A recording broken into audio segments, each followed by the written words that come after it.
Perfect.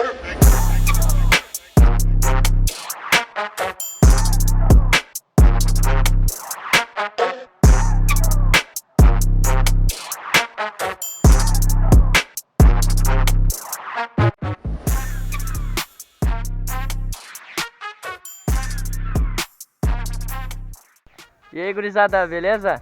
Tamo aí hoje, vamos fazer o bike check da Trek aí, do Vini.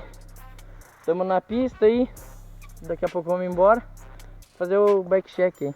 Aqui temos um guidão Race Face Atlas, tá meio velho, mas tá bom, tá funcionando. Freios é um Hope Tech M4, 4 pistão. As manoplas Calypso, passador e câmbio Z.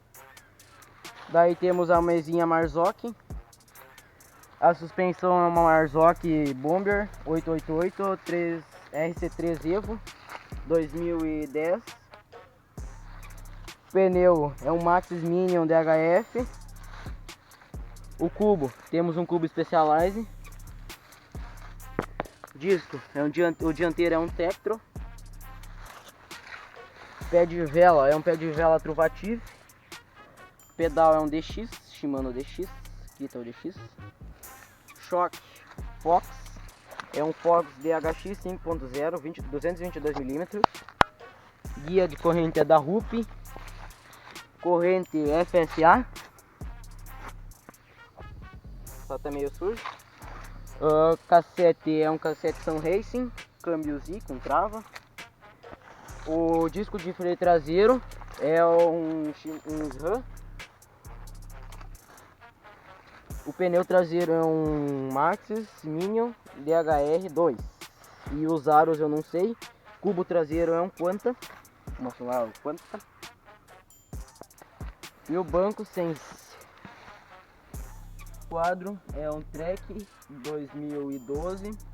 É um quadro Trek Session 8.8 Evo. Quadro todo em alumínio, né?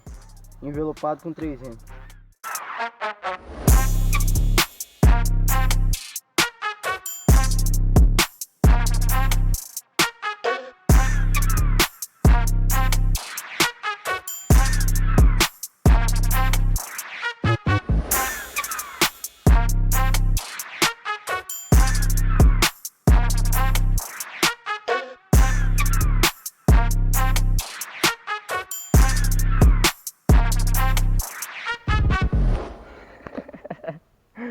Eu